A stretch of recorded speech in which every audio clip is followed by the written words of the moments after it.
Howdy folks, Rudrose here, and today I wanted to touch on the bans that were enacted on April 8th, and unless you've been living under a rock, you probably are well aware of these if you're connected to Disney Lorcana. I did a video about why I thought bans were healthy in general on Wednesday, but I had already recorded it and made that when this surprise announcement came out, so I couldn't really comment on the bans themselves. So I just wanted to take a little time here to do that. I know a lot of people have already talked about this ad nauseum, so I'm just going to try to add my 2 cents and be pretty brief.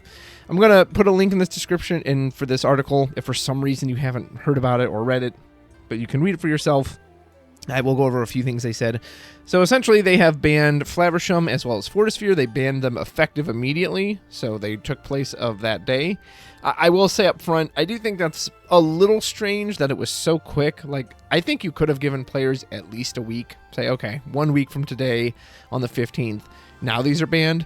At the same time, I will say it's not like there was a DLC this weekend or some crazy tournament that this would affect. And I was even lenient with the people at my locals. I was like, hey, since this just came up today, like if you guys want to play these cards, you can. I'm not going to, make a big stink about it since it was so last minute. But overall, it probably would make more sense to give a little bit of headway. I'm glad they didn't wait till the end of the set, though. I've seen some people say that, well, they should have waited till, next set. Well, then I've still got to be miserable all of set 7. So something absolutely needed to be done about the power of Sapphire. In particular, was this the cards to hit? Were these the cards to hit? That much I'm not sure on. I really like Flaversham as an idea and as a design. I think the biggest issue with this card is the fact that there's just such poor removal in Lorcana in general. I don't think it's actually Flaversham's fault as much as just that the game doesn't have the removal to efficiently answer this character. The only efficient removal is in Ruby with a card like Baby Sisu on 3 or Brawl on 3. Steel has to spend multiple cards. There is no card in Steel that just automatically hits for 6. There is no, you have to do a Strength of a Raging Fire with 6 people on the board, which is an absurd count. And chances are, the thing is too, if you wait till he exerts to challenge him, he's already drawn 4 cards at that point and quested for 1. So the Sapphire player doesn't really care if he gets banished at that point. That's something I think a lot of newer players need to understand too, is that there comes a point where you don't care if the card gets banished because it's already done everything you want it to do. So while I do really like Flaversham as a concept, I liked the idea that he rewarded you for these items. Again, the problem was that just there wasn't enough good removal in the game to deal with him, and I would argue that that's a Lorcana problem, not a Flaversham problem, but it's also the world we play in, so I do understand why they got rid of him. Fortisphere, I would have so I'm the type of person I want to see them just address the problem. Clearly, hitting Fortisphere was meant to rein in Bell, because the popsicle Fortisphere made it so easy to consistently see a turn 1 Bell. That's not a Fortisphere problem, that's a Bell problem. Fortisphere came out in set 4, and no one thought anything of this card until then. But now suddenly Bell, clearly the broken card, comes out, and now it's a problem. And they mention that down here as well, where he says, let me read it verbatim.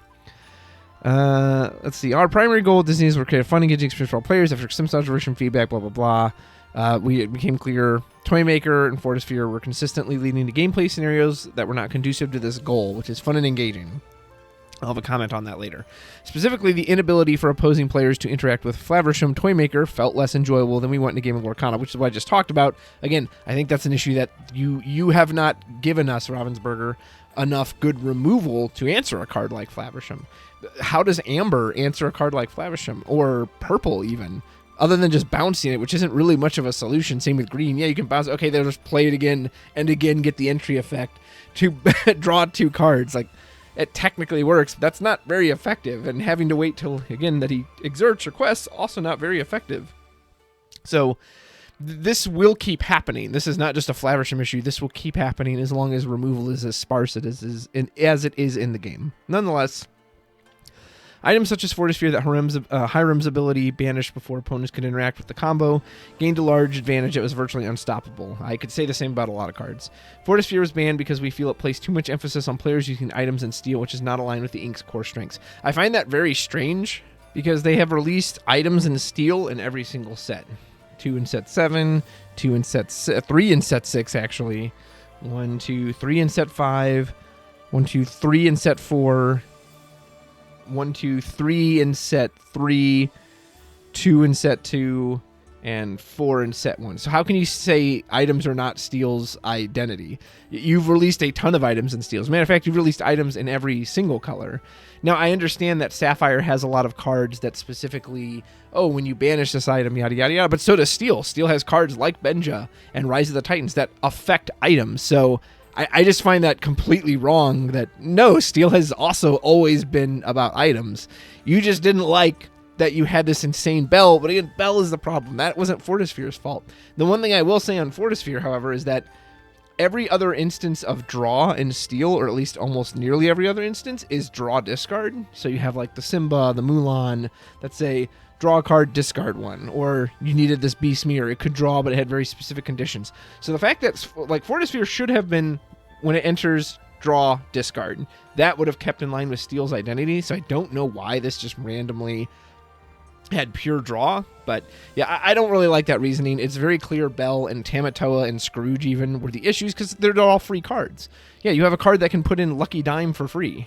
You have a Bell that can be played for free. Of course, a bunch of free stuff is going to be strong, and that's what you're going to see too now that these cards are banned and now there's kind of a vacuum in blue that, yeah, you're going to see more free cards. Steel Song will probably be pretty dominant because a lot of free stuff. Now, that being said, I'll touch on that briefly too. I played against my friend on Tuesday night right after the bans had happened. He was just playing the Shark version of Red-Blue. Folks, that deck is still absurdly strong, and that deck never really relied on Flaversham anyway. Like, that deck, trust me, there were still turns of like, cool, I sit there and do nothing while you're Shark, and you play 5 actions and just go to, 15 lore out of nowhere, and I can't even hit the Shark because it's evasive. So that deck is still absurdly strong. I'm not convinced Blue-Gray is just completely gone. Yes, will it have to change? Yes, will it have to play more fair things? Absolutely. But I still think those decks can be very strong. That being said, was the ban noticeable? Absolutely. I could definitely tell they didn't have as many cards in hand as they have had in the past with Flaversham. So how do I personally feel about these? I think I would have rather hit, if it were me, I would have rather hit Popsicle personally, because this card, I know why they kept it in there, and they even addressed that. They addressed that in this line right here. We did also discuss and consider banning Popsicle. We believe that Popsicle without Flaversham still provides values to deck attempting more iron-based strategy. This is in line with what we feel Sapphire should do. Personally, I would have been interested to see what Flaversham looked like without Popsicle, because Popsicle, especially with its ability to banish at will with no restrictions, no even targets on the board, is what made these loops so darn easy with the Tamatoas getting them back right away. You'd see people with an empty board, okay, just banish 2 Popsicles just because, put the 2 in there, Tamatoa gets them immediately back. That's the crazy part. However, I would have been curious to see, is Flaversham as strong when you have to play a bunch of really bad items with him? I don't think it's as strong if on turn 1 they go Scepter of Arendelle, pass. And then later, Tamatoa, bring down 6-cost Tamatoa, get back Magic Golden Flower, Scepter of Arendelle. Like, who cares if they put... Then they genuinely are only playing those items to up the item count for the big Tamatoa. But the Popsicle being a cycle, I think, is what really pushed it over the top. So I would have liked to have seen that. I would have rather they banned Popsicle. Let's see what Flaversham looks like when he doesn't have an amazing item to abuse. Maybe it still would have been a problem. I'll fully admit that. Perhaps it would have, but I would have liked to have seen that. I still don't think Sapphire Coil is going to be ever used fairly in red-blue decks, but maybe with their big card draw engine cut off in Flaversham, maybe that won't be a problem. I think Lucky Dime is also just going to perpetually be a problem. I think this card will never be used for anything fair, right? Maybe that's what they intended with this card. I don't know. Maybe they intended it to very slowly, I quest, and then my Lucky Dime hits my 2 lore quester, and I get a little 2 this turn, and then I get a little 2 next turn, and a little 2 next turn. I don't know if they intended it to have these 0 to 20 lore turns, which is, again, pretty much the only thing Lucky Dime is going to be used for. It's going to be used for the big Tamatoa, or it's going to be used for a Bell that quests for 5, or an Aerial that quests for 5. So I think this item is just always going to feel bad, so I wouldn't mind seeing this one go as well. I have one final note I want to make before I go, which is that I've heard a lot of people talking about this is just going to cause discard to come out of control, that Flaversham was the only thing preventing it. I don't 100% know about that. Sisu was a big part of that too, but again, maybe without Flaversham, Sisu gets here. Here's the thing though. First of all, if discard does become prominent again, and it is a problem, and I'm one of the people who does think Diablo is a problem card, then they need to ban those as well. Personally, I would have rather seen them ban a lot of cards since this is their first ban list instead of so few. However, is that supposed to be a threat of some sort? Like, I've had people, clearly people who like playing blue and are upset that their card got banned, which is understandable. I get it. Well, enjoy facing all those discard decks. Well, here's my message to anyone who says that. It doesn't matter, right? If I'm getting my teeth kicked in by discard or I'm getting my teeth kicked in by Sapphire, it's the same. Guess what? I'm still getting my teeth kicked in. That I'm not going to feel bad. I'm not going to be like, oh man, I sure miss Flaversham because it was so much more fun watching blue opponents play solitaire for 10 minutes. Boy, I miss those days. No, they're both unfun. Getting my hand completely discarded is also equally unfun. They can both be unfun. Flaversham isn't a hero if he was actually preventing that. The blue deck was still a menace in its own entire right. So if that's out of control, then yes, that also needs to be addressed. I hope you can enjoy the meta much more now that these cards have been banned, and hopefully it makes for a more interesting and healthy meta. And if it doesn't, well, that sucks too. And if you were hurt by the Flaversham ban, because let's say you're a big blue player, I'm sorry. I'm genuinely sorry. Like, don't get me wrong, I'm not sorry that the cards got banned. That I do think bans are good for the game and they're healthy, but I know what it feels like to have cards or strategies you really care about from other TCGs get banned and you can't use them. So for that, I am genuinely sorry. If you enjoyed this video, please give a like and subscribe to the channel. We're closing in on 2,000 subs, and your help can get us there. Check out the description of the video for links to my Medify page, where I offer private coaching, and consider becoming a patron or YouTube member for exclusive bonuses. Thanks so much for watching, and until next time, take care.